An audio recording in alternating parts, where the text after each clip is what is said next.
Hola amigos, soy Alberto Zambrano, este es el podcast de Alberto Zambrano, quiero darte la bienvenida si eres un suscriptor nuevo o si estás de forma recurrente aquí, pues bienvenido también.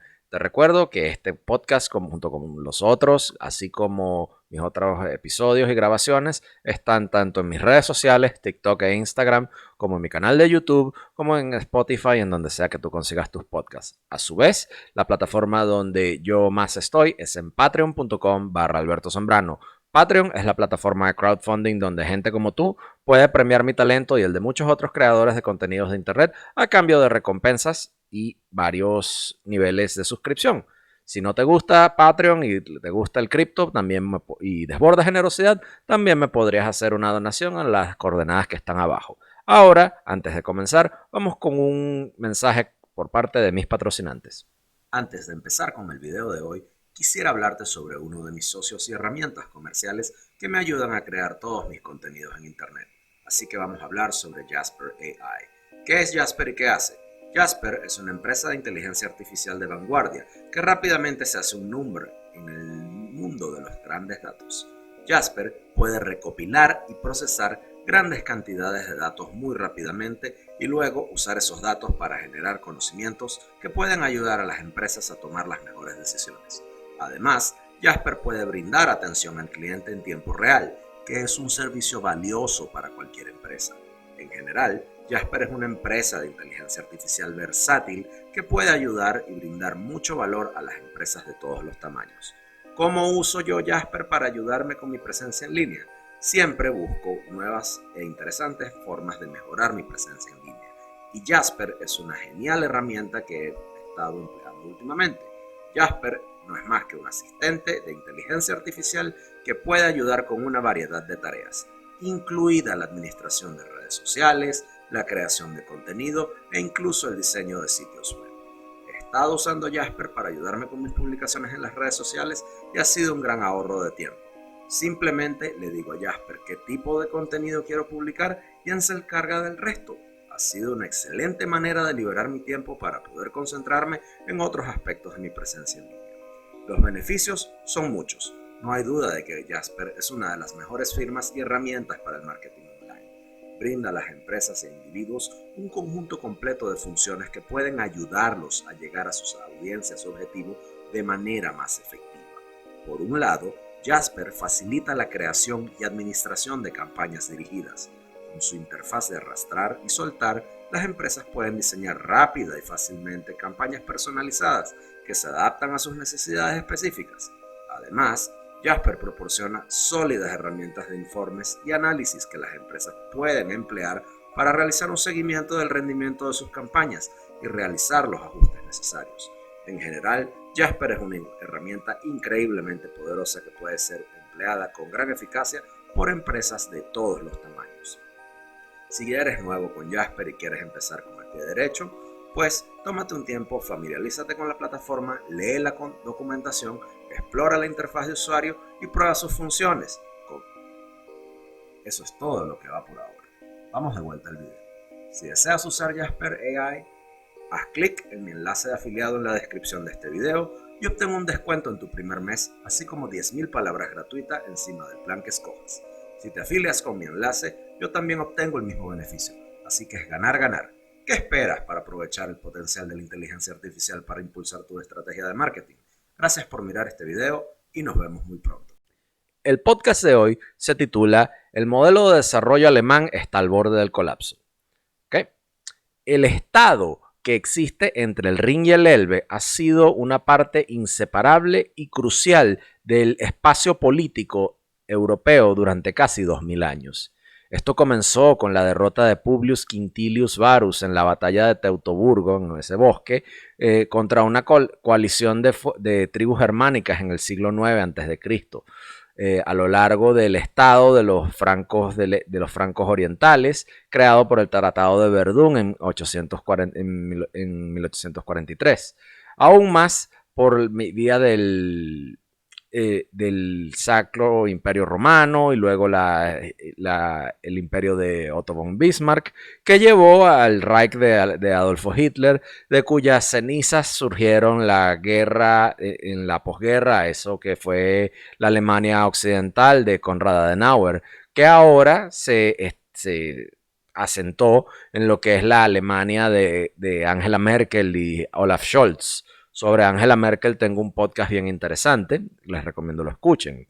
Durante muchos siglos, al igual que una marea que sube y baja, Alemania experimentó muchos momentos de gloria y poder, así como de declive y somera humillación.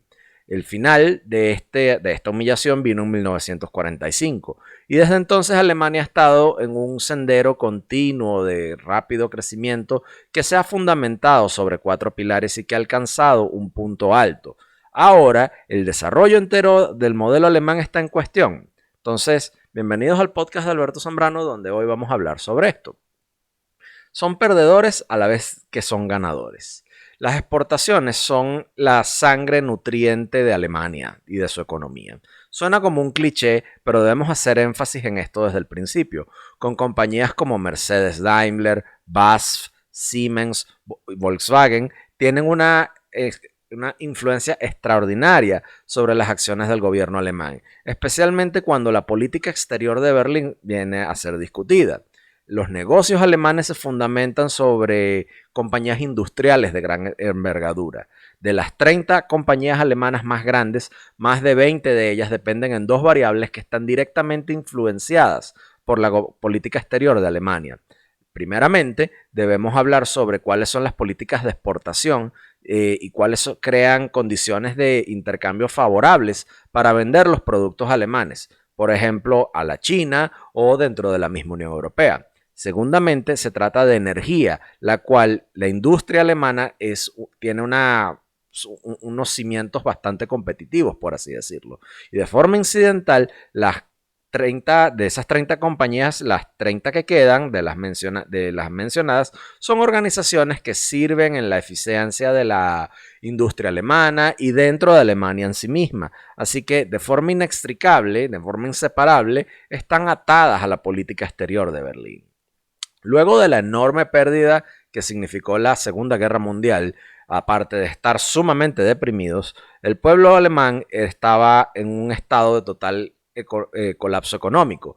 Y de acuerdo con el proyecto Madison en 1945, la sociedad de la posguerra alemana era equivalente en riqueza a la que tenían para 1880. Habían retrocedido bastante.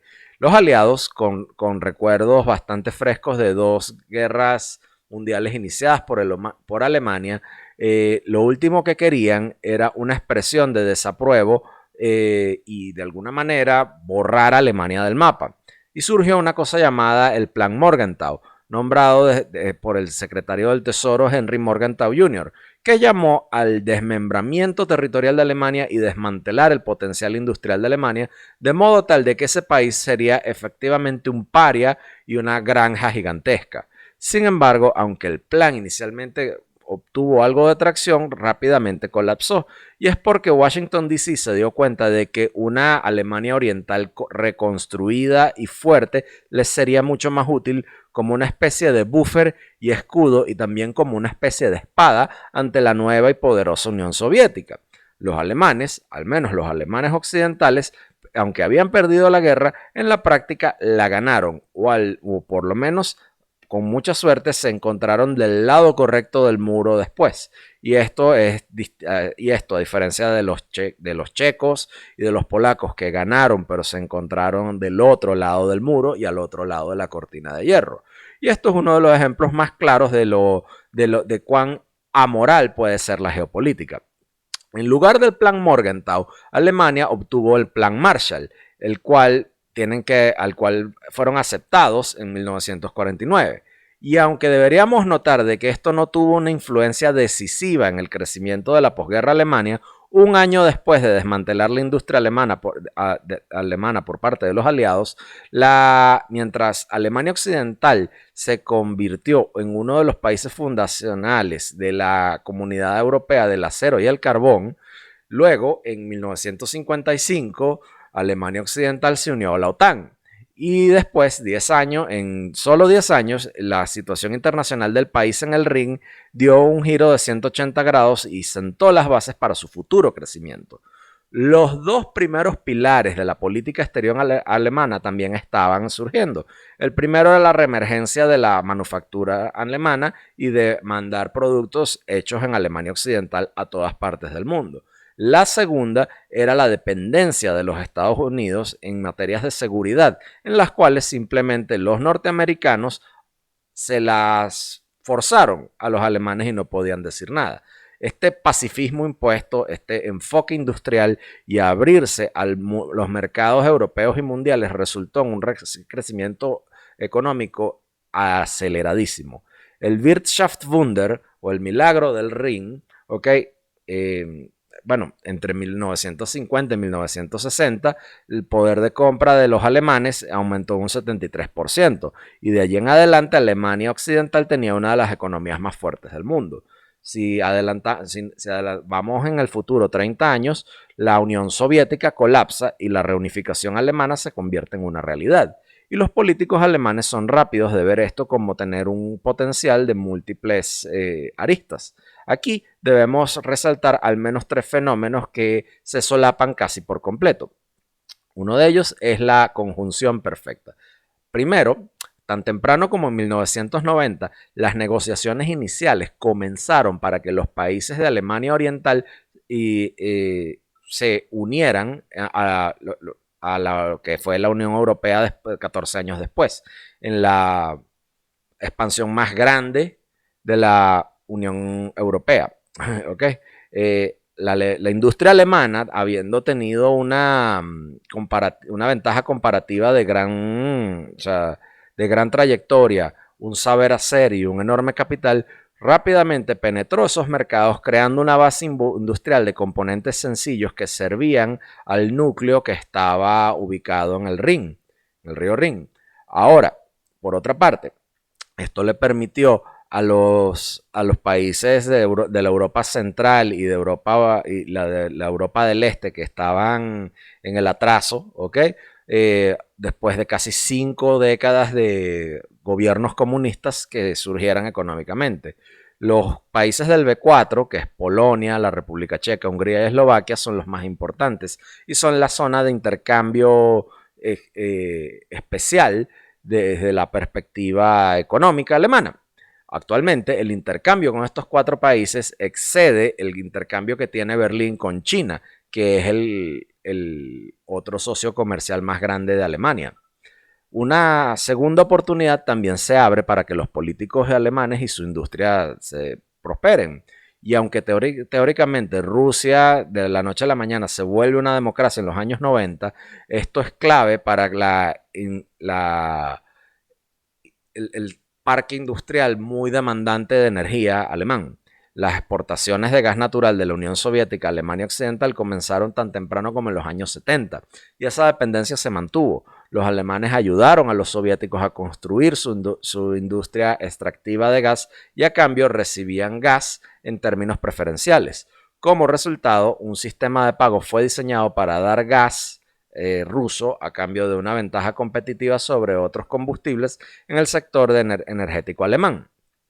Bajo distintas banderas, pero con las fundaciones de la cooperación ya construidas, los dos países entraron en una nueva realidad a partir de los años 90.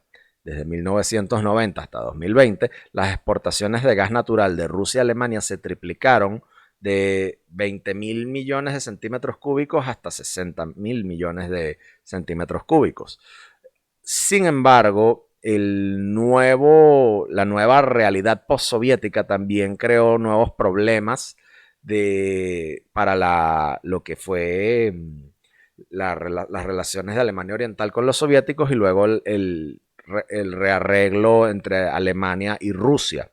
Los gasoductos que pasaban por medio de Alemania, a través de Alemania, estaban obteniendo su gas y ahora corrían por el territorio de nuevas entidades, como Ucrania y Bielorrusia, así como aquellos territorios sobre los cuales Moscú no tenía ningún tipo de control. Por ejemplo, Polonia. Rusia quería privar a sus vecinos de este apalancamiento sobre su política y Alemania quería fortalecer su competitividad industrial con base a un gas ruso bien barato. El resultado de esta coherencia de intereses fue el gasoducto Nord Stream y a la larga el Nord Stream 2. Estos proyectos ganaron momentum a pesar de años de oposición por parte de Ucrania, los Estados Unidos y los estados aliados de Alemania dentro de la Unión Europea, incluyendo los estados del Mar Báltico y Polonia. Ambos proyectos apuntaban a redirigir todo el gas ruso de los tubos del sur, por ejemplo, Yamal y el gasoducto Yamal y el gasoducto Hermandad, al Nord Stream, estaban al Nord Stream, que eran offshore. ¿Okay?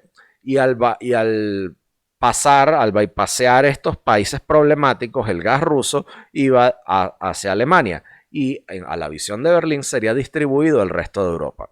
Ambos proyectos, primero publicitados como puramente comerciales, luego serían citados como las piedras angulares de la invasión rusa sobre Ucrania.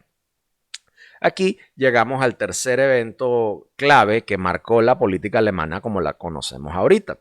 En 2001, la República Popular de China entra a la Organización Mundial de Comercio y el país más poblado del mundo se abrió a los productos occidentales, a sus fábricas y a sus finanzas. Y al tiempo que entraron allí, las exportaciones alemanas hacia la China aumentaron hacia 10 mil millones de dólares. Aunque ya en 2002 Volkswagen había montado un récord de vender 513.000 vehículos en China, 20 años después las exportaciones alemanas a China aumentaron 12 veces eso y hoy en día son casi 120.000 millones de dólares.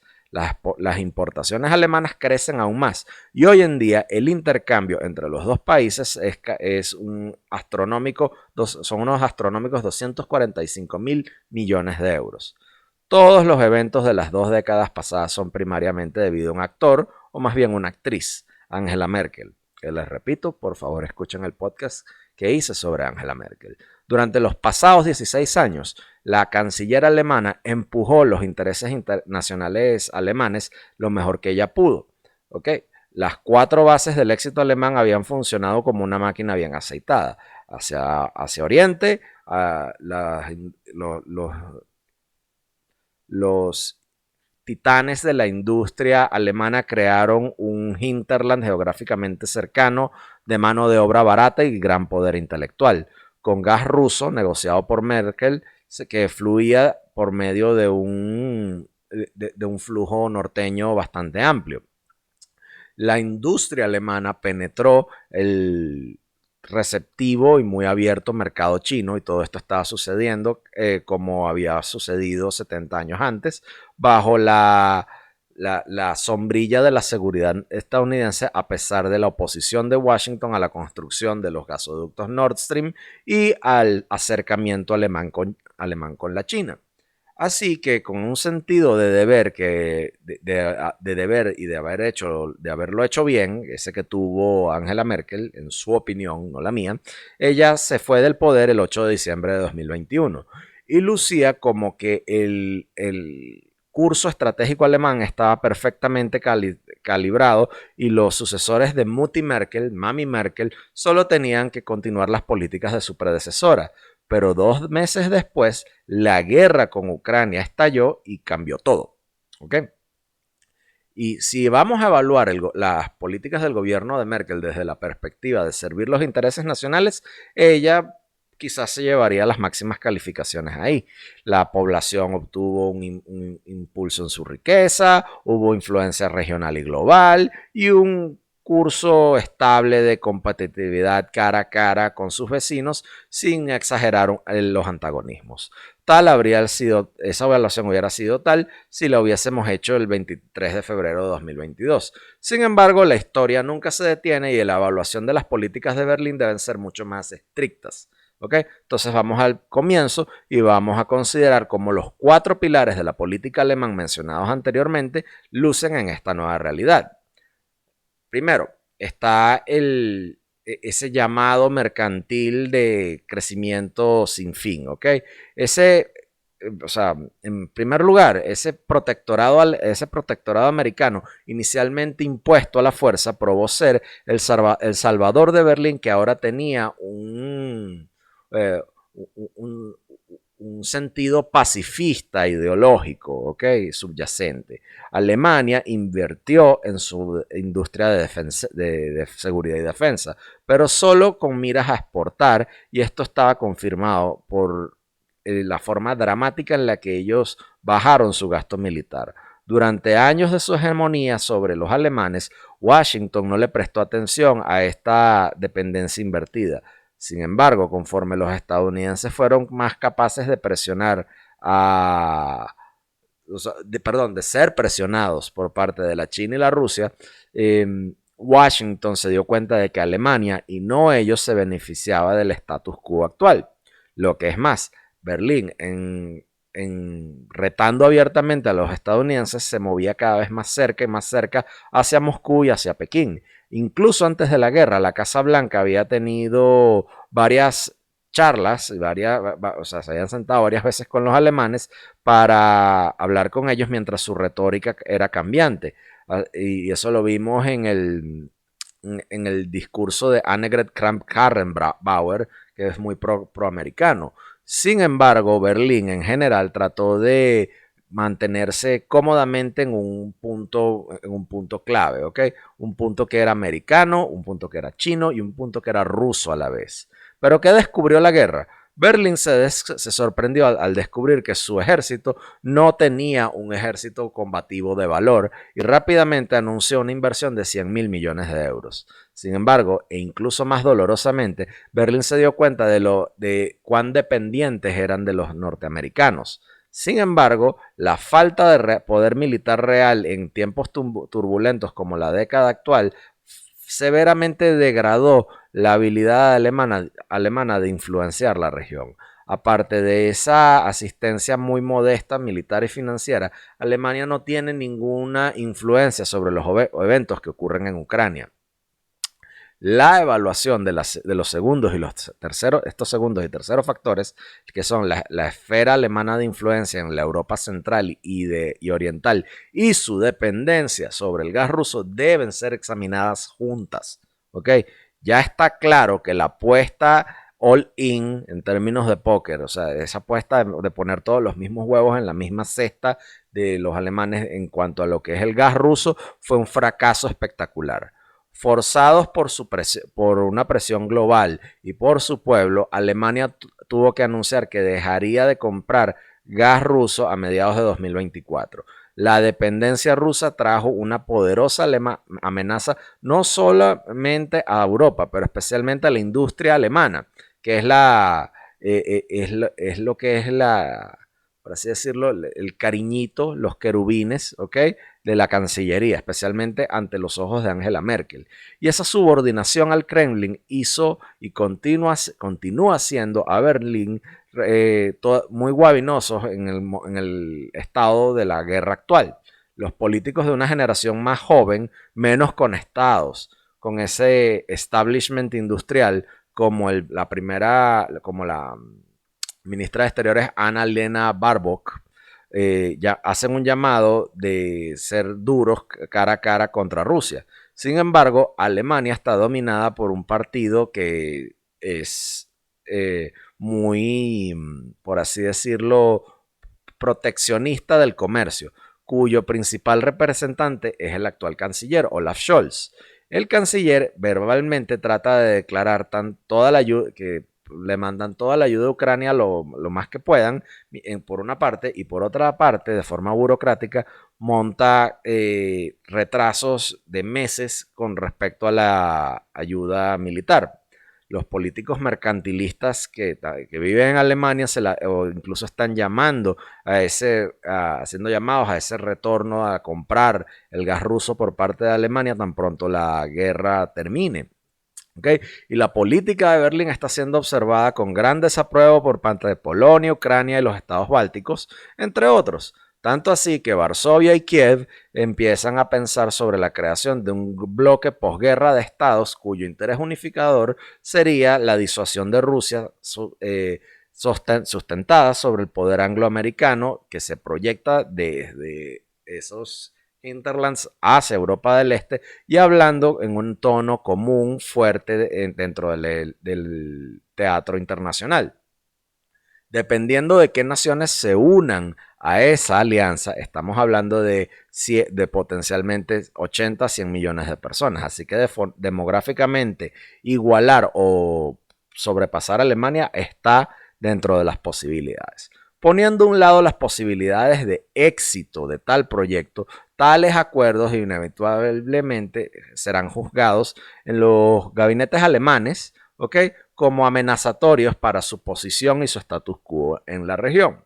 Y cuando dos pilares de la política alemana están sacudidos en sus bases y el tercero, que es la energía, ha completamente colapsado, Berlín está desesperadamente tratando de salvar el cuarto. Y aquí no ayuda que, al igual que Rusia, está basado sobre un régimen autoritario. El fin de octubre y el comienzo de noviembre de este año mostraron el tributo, la cantidad de tributos que los alemanes le pagan a los chinos. ¿Okay?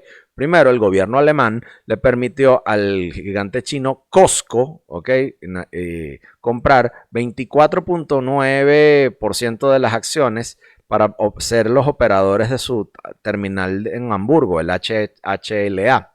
Este amargo, este trago amargo no cambió el hecho de que esa compra aprobada es más pequeña de lo que se planeó, porque iba a ser el 35%, y no le da a los chinos un papel clave en las decisiones estratégicas. El canciller Scholz, que era el antiguo alcalde de Hamburgo, lo hizo a pesar de las objeciones de sus miembros y sus socios en la coalición y 6 ministerios. El Ministerio de Exteriores, liderado por Annalena Baerbock, señaló que la inversión es desproporcionadamente favorable a los chinos y que desarrolla su influencia dentro de las estructuras europeas y alemanas, ¿ok?, y que a su vez incrementa la dependencia de Berlín hacia Beijing. Y todo esto llega en un tiempo donde buena parte del mundo occidental está señalando que pierden la confianza hacia China. Justo una semana después de este fiasco, ¿okay?, Scholz aparece en China llevando con él a un séquito de los 12 presidentes de los titanes industriales alemanes, incluyendo Volkswagen, Siemens y BASF. Scholz fue a la China, aunque él tenía que reunirse con Xi Jinping en el momento de la cumbre del G20, Scholz fue a la China, aunque pudo haberse reunido con Xi Jinping en la cumbre del G20, que iba a ser poco después. ¿Okay? Y el problema es que, a pesar de los pocos actos de desafío hacia los intereses norteamericanos, las acciones de Berlín son unidimensionales e involucran la subordinación de sus intereses al próximo régimen. Pekín no ha hecho secretos de esto y tampoco de sus intenciones de ocupar Taiwán de forma pacífica o no. Así que, ¿qué va a pasar si China continental invade Taiwán? ¿Okay? Las inversiones alemanas en ese reino, ese reino comunista, por así decirlo, y las cadenas de distribución con base a ellas valen cientos de miles de millones de dólares. Volkswagen tiene más de 40 fábricas en China. BASF tiene una fábrica en la provincia de Guangdong y anuncia inversiones de solo 10 mil millones este año, mientras que BMW y Audi también invierten con dura mano alemana en China. La política exterior de Berlín está guiada por los intereses de sus industrias, y esto en primera parte no es un camino inadecuado, un sendero inadecuado. Una industria fuerte implica una sociedad pudiente y pujante. Y viendo esa lente, una evaluación de la política alemana hasta febrero de 2022 sería excelente. Sin embargo, la historia no termina y lo que pasó en los meses y en los días después, nos lleva a concluir que luego de 3 décadas la política alemana está al borde del fracaso. ¿Okay? Casi todos los dominios críticos de su estado han estado subordinados a jugadores extranjeros y son dependientes del extranjero. Por la seguridad con los estadounidenses, con la energía con los rusos, con el intercambio y los negocios con la China, así como con los países de Europa y Asia, y Europa Central, Europa Oriental y Asia Central, los cuales pierden la confianza en Berlín y están pensando en crear su propio centro de poder. Esto sucedió aun cuando Berlín tenía caminos y opciones alternativas y el potencial de desarrollarlas, pero impulsados por el llamado mercantilista de las ganancias incesantes, escogieron ignorarlos. Y la responsabilidad de esto reposa con Angela Merkel, la cual, afortunadamente para ella y desafortunadamente para Scholz, la factura de este desastre ha estado de alguna manera retrasada en su entrega. Ahora que Scholz trata de rescatar la situación, pero este rescate no es distinto de las acciones que crearon el problema en un primer lugar.